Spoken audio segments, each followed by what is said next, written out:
नमस्कार मित्रों, स्वागत है आपका के एस्ट्रो में। मित्रों, राशिफल 2021 यह जो श्रृंखला हमने आरंभ कर रखी है, आज हम उस श्रृंखला में सिंह राशि को लेने जा रहे हैं। तो यह जो नव वर्ष आने जा रहा है वह सिंह राशि वाले जातकों पर कैसा रहेगा, आज हम इसी विषय पर चर्चा करेंगे। तो चलिए मित्रों, आरंभ करते हैं। 1 जनवरी सन 2021 जो आपका वर्ष आरंभ हो रहा है, सिंह राशि वाले जातकों के लिए मैं यह बता दूं, आपकी जो सिंह राशि है उसको इंग्लिश में लियो कहते हैं। जब आपका वर्ष प्रवेश होगा 1 जनवरी 2021 को, उस दिन शुक्रवार है। विशेष करके जो आपका राशि का स्वामी है वह आपके पंचम भाव में विराजमान हो रखा है। यह जो रवि है वह 13 जनवरी 2021 तक उसमें विराजमान रहेगा। तो यह जो 13 दिन का समय है यह आपके लिए हर दृष्टि से श्रेष्ठ है।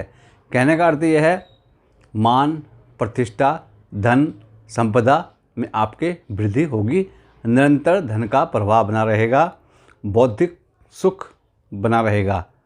विशेष करके जो विवाहित स्त्री पुरुष हैं उनकी संतान के सुख के लिए बहुत सुंदर समय है।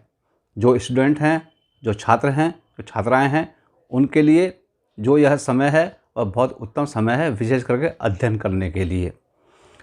निरंतर धन का प्रभाव बना रहेगा, जैसे कि मैं आपको पहले बता चुका हूँ। और स्वास्थ्य आपका सुंदर रहेगा, मन में प्रसन्नता का भाव रहेगा। उसके बाद 14 जनवरी से आपका जो राशि का स्वामी है वह छठे भाव में शिफ्ट हो जाएगा। लग्नेश छठा होना अच्छा नहीं होता है, विशेष करके यह मैं कहना चाहूँगा। और ख़ास करके छठे भाव में आपके शनि गुरु का योग बन रहा है, तो त्रिग्रही योग होने की वजह से आपको मिश्रित फल प्राप्ति के योग हैं। जैसे कि मैंने आपको बताया कि लग्नेश छठा होना ठीक नहीं है, तो स्वास्थ्य आपका ठीक नहीं रहेगा।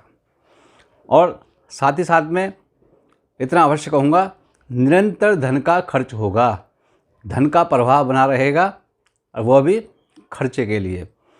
और शनि आपके छठे भाव में है, तो शत्रुहंता योग आपके बने हुए हैं। शत्रुहंता योग बने हुए होने की वजह से आपको जो है आकस्मिक धन लाभ भी होगा, लेकिन जैसे कि मैंने आपको बताया है कि निरंतर धन का खर्च बना रहेगा। अब लेते हैं फरवरी का महीना। फरवरी के महीने में यह जो स्थिति है वह आपके 13 फरवरी तक बनी रहेगी। तो 14 फरवरी से जो आपका जो समय है वह अच्छा होने जा रहा है। विशेष करके 21 फरवरी से आपका जो दशम भाव है उसमें गोचर में राहु आ रखा है। मंगल 21 फरवरी को राहु के साथ युति कर रहा है। दोनों के युति करने से अंगारक योग का निर्माण हो रहा है, किंतु आपकी राशि के लिए यह जो योग है वह उत्तम फल कारक है, क्योंकि दशम भाव में यह योग बन रहा है। कहने का अर्थ यह है, जो नौकरी पेशा हैं उनकी नौकरी में आमूलचूल परिवर्तन होंगे, पदोन्नति हो सकती है।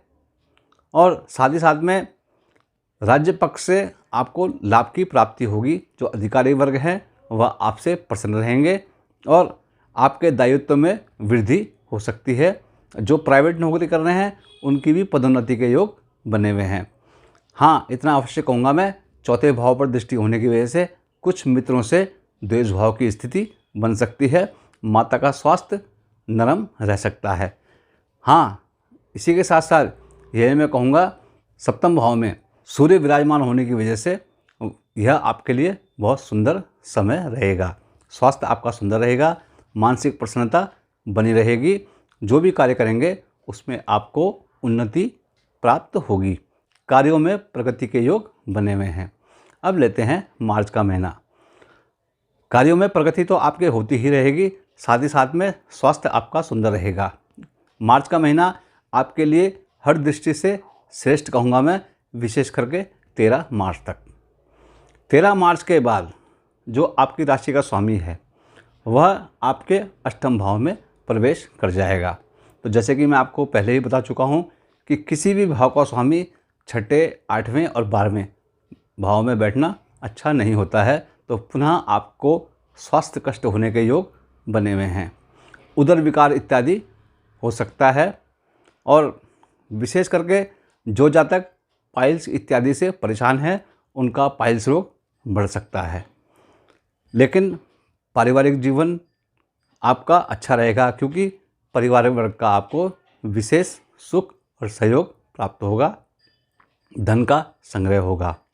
हाँ, इतना अवश्य है कि वाणी में आपके कठोरता का प्रभाव रहेगा, क्योंकि सूर्य आपके अष्टम भाव में विराजमान हो रखा है।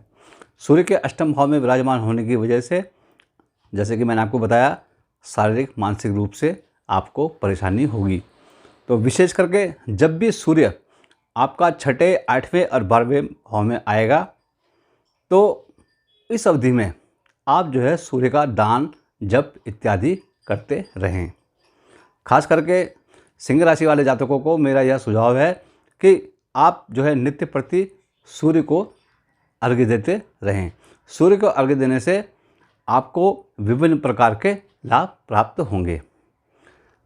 अब लेते हैं अप्रैल का महीना। अप्रैल का महीना आपके लिए हर दृष्टि से श्रेष्ठ है। वह मैं इसलिए कह रहा हूँ क्योंकि 21 अप्रैल को आपके सप्तम भाव में बृहस्पति का प्रवेश हो रहा है। विशेष करके अष्टमेश सप्तम भाव में केंद्रवर्ती बृहस्पति, और साथ ही साथ में बृहस्पति जो आपका है वह त्रिकोण भाव अर्थात पंचम भाव का स्वामी भी है। जो आपकी राशि का स्वामी है सूर्य, वह आपके भाग्य स्थान में विचरण करने लगेगा, तो आपके महाभाग्यशाली योग बने हुए हैं। इसी के साथ साथ जैसे मैंने आपको बताया है, सप्तम भाव में बृहस्पति आ रहा है, तो सिंह राशि के वो जातक जो अविवाहित हैं, चाहे वह युवक हो चाहे वह युवती हो, उनके विवाह होने के योग बने हुए हैं। इस अवधि में उनका विवाह इत्यादि हो जाएगा। खास करके जो व्यापारी पेशा हैं या व्यापार करने वाले हैं, उनके व्यापार में उन्नति के योग बने हुए हैं। निरंतर धन का प्रवाह बना रहेगा, रुके हुए कार्य आपके बनते चले जाएंगे। पिता का आपको आशीर्वाद प्राप्त होगा, धर्म कर्म के कार्यों में बढ़ चढ़कर प्रतिभाग करेंगे। अब लेते हैं मई का महीना। मई का महीना आपके कैरियर की दृष्टि से बहुत सुंदर है। उन्नति के योग आपके बने हुए हैं। हो सकता है कि पदोन्नति के साथ साथ आपका कहीं स्थानांतरण भी हो जाए। इसी के साथ साथ यही मैं कह दूं कि मई में, जैसे कि मैंने आपको बताया है, राहु आपके दशम भाव में विराजमान है, तो रवि अर्थात सूर्य के दशम भाव में प्रवेश होने की वजह से सूर्य और राहु का योग बन रहा है। तो कैरियर की दृष्टि से तो आपका समय बहुत अच्छा है। इसी के साथ साथ पारिवारिक जीवन भी आपका सुखी रहेगा, किंतु माता को स्वास्थ्य कष्ट हो सकता है। पिता का आपको सुख और सहयोग प्राप्त होगा। पारिवारिक दृष्टि से, स्वास्थ्य की दृष्टि से यह जो समय है वह आपका सुंदर रहेगा। कहने का अर्थ यह है, आप जो भी कार्य करेंगे उसमें आपको उत्तरोत्तर सफलता मिलती चली जाएगी। अब लेते हैं जून का महीना। जून का महीना धन लाभ की दृष्टि से, ऐश्वर्य की दृष्टि से, मान सम्मान की दृष्टि से बहुत सुंदर है। धन का निरंतर लाभ होता रहेगा आपको। जो रुका हुआ धन था वह आपको पुनः प्राप्त होगा, और इसी के साथ साथ पारिवारिक जीवन आपका सुखी रहेगा। संतान पक्ष की उन्नति के लिए यह जो समय है वह बहुत सुंदर समय है। विशेष करके जो जातक पढ़ाई कर रहे हैं, प्रतियोगी परीक्षा की तैयारी कर रहे हैं, तो इस अवधि में वह जो प्रतियोगी परीक्षा देंगे उसमें उनके सफल होने के योग बने हुए हैं। कहने का अर्थ यह है कि जून का महीना जो है वह आपके लिए हर दृष्टि से श्रेष्ठ है। जिस कार्य को भी आप अपने हाथ में लेंगे उसे आप पूरा करके ही दम लेंगे, ऐसे उसके योग बने हुए हैं, और निरंतर प्रगति को आप प्राप्त होते जाएंगे। अब लेते हैं जुलाई का महीना। जुलाई का महीना आपके स्वास्थ्य की दृष्टि से ठीक नहीं है, क्योंकि आपकी जो राशि का स्वामी है वह आपके 12वें भाव में प्रवेश कर जाएगा। लग्नेश 12वां होना अच्छा नहीं होता है, तो इतना अवश्य है, स्वास्थ्य आपका ठीक नहीं रहेगा। स्वास्थ्य कष्ट होने के योग बने हुए हैं। मन में पीड़ा रहेगी, मन में संताप रहेगा। इतना अवश्य कहूँगा कि शत्रुहंता योग भी आपके बने हुए हैं। अकस्मात धन लाभ के आपके योग बने हुए हैं, किंतु स्वास्थ्य की दृष्टि से आप अपना विशेष ख्याल रखें। साथ ही यह भी कहना चाहूँगा, इस अवधि में किसी से वाद विवाद ना करें। यदि आप वाद विवाद करेंगे तो उसमें आपको परेशानियों का सामना करना पड़ेगा। हो सकता है कि मुकदमेबाजी की नौबत भी आ जाए। अब लेते हैं अगस्त का महीना। अगस्त का महीना आपके लिए हर दृष्टि से श्रेष्ठ है। जो भी कार्य करेंगे उसमें सफलता अर्जित होगी। इसी के साथ साथ यही बता दूं कि सूर्य और गुरु का क्षेत्र संबंधी योग बन रहा है, तो यह जो योग होता है वह बहुत सुंदर योग होता है। इस योग के बनने से आप निरंतर प्रगति को प्राप्त होंगे। पारिवारिक जीवन आपका सुखी रहेगा। जीवन साथी का आपको सुख और सहयोग प्राप्त होगा। व्यापारी हैं तो व्यापार में आपके उन्नति के योग बने हुए हैं और शारीरिक मानसिक सुख में वृद्धि होगी।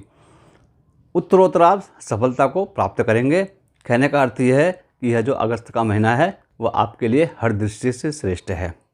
अब लेते हैं सितंबर का महीना। सितंबर का महीना भी आपके लिए हर दृष्टि से श्रेष्ठ है, विशेष करके पारिवारिक दृष्टिकोण से। धन का संग्रह होगा, वाणी में मधुरता रहेगी, पारिवारिक जीवन आपका सुखी रहेगा।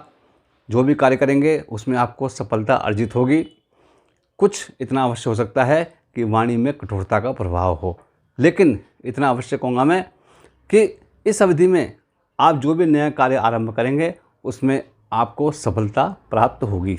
मान सम्मान धन संपदा की दृष्टि से यह जो आपका महीना है बहुत सुंदर महीना रहेगा। इस अवधि में आपके पुण्यों का उदय होगा। अब लेते हैं अक्टूबर का महीना। अक्टूबर का महीना भी आपके लिए हर दृष्टि से श्रेष्ठ है। प्रबल भाग्योन्नति के आपके योग बने हुए हैं। पारिवारिक दृष्टिकोण से, सामाजिक दृष्टिकोण से और हर दृष्टिकोण से आपका यह जो महीना है वह बहुत सुंदर रहेगा। विशेष करके घर में आपके कुछ मंगल कार्य इत्यादि होने के योग बने हुए हैं। खास करके तीर्थ यात्रा आप करना चाहते हैं तो तीर्थ यात्रा भी आप जा सकते हैं। आपके पुण्यों का उदय होगा। आपके जो कलीग्स हैं, जो आपके साथी हैं, उनसे आपको विशेष सुख और सहयोग की प्राप्ति होगी और पराक्रम की आपकी वृद्धि होगी। अपनी मेहनत से, अपने पराक्रम से आप हर कार्य को करते चले जाएंगे और उसमें आपको सफलता अर्जित होगी। अब लेते हैं नवंबर का महीना। नवंबर का महीना आपके लिए मिश्रित फल कारक है। माता का स्वास्थ्य ठीक नहीं रहेगा, व्यर्थ की भागम भाग रहेगी, मित्रों से द्वेष भाव इत्यादि हो सकता है, कलेश इत्यादि भी हो सकता है। किंतु करियर की दृष्टि से यह जो समय है वह आपके लिए सुंदर समय है। करियर में आपके उन्नति के योग बने हुए हैं। व्यापार कर रहे हैं, व्यापार में भी उन्नति के योग बने हुए हैं। पिता का आपको सुख प्राप्त होगा, पिता से आपको लाभ की प्राप्ति होगी। पारिवारिक जीवन आपका सुखी रहेगा, मानसिक शांति बनी रहेगी। और इसी के साथ साथ यही मैं कह दूं, यदि आप नौकरी कर रहे हैं तो कहीं आपके बाहर जाने के योग भी बन रहे हैं। रुका हुआ धन आपको प्राप्त होगा। अब लेते हैं दिसंबर का महीना। दिसंबर का महीना आपके लिए मिश्रित फल का सूचक है। मिश्रित फल मैं इसलिए कह रहा हूँ क्योंकि विभिन्न प्रकार के आपको सुखों की प्राप्ति होगी, किंतु मन में पीड़ा भी हो सकती है। कोई आपका जो सहयोगी है वह आपको परेशान करेगा। और धन लाभ की दृष्टि से देखा जाए तो धन का निरंतर प्रवाह आपके ऊपर बना रहेगा। मानसिक शांति रहेगी, पारिवारिक जीवन आपका सुखी रहेगा, संतान पक्ष के लिए उन्नति के योग बने हुए हैं और धन ऐश्वर्य की प्राप्ति होगी। रुका हुआ धन आपको प्राप्त होगा, पारिवारिक जीवन आपका सुखी रहेगा, मान सम्मान की प्राप्ति होगी और जो भी कार्य आप अपने हाथ में लेंगे उसे पूर्ण करके ही आप दम लेंगे। और साथ ही साथ में यही मैं कहना चाहूँगा आपसे, इस अवधि में जो भी कार्य करें वह सोच समझ कर करें, क्योंकि आप सोच समझ के कार्य करेंगे तो उसमें आपको निश्चित तौर पर सफलता अर्जित होगी। मित्रों, प्रतिशत के हिसाब से अगर कहा जाए तो आपका यह जो वर्ष है वह आपके स्वास्थ्य की दृष्टि से, पारिवारिक दृष्टि से, करियर की दृष्टि से, संतान की दृष्टि से, भाग्य की दृष्टि से 80% आपके ऊपर बहुत अच्छा रहेगा। 20% कुछ खराबी हो सकती है। जैसे मैंने आपको बताया है कि जब भी आपकी राशि का स्वामी छठे, 8वें, 12वें भाव में रहेगा तो आपको स्वास्थ्य संबंधित दिक्कतें हो सकती हैं। तो जैसे कि मैंने आपको बताया है कि सूर्य की पूजा इत्यादि करते रहें। विशेष करके जो भी आप कार्य करेंगे उसमें मैंने आपको सफलता बताई है।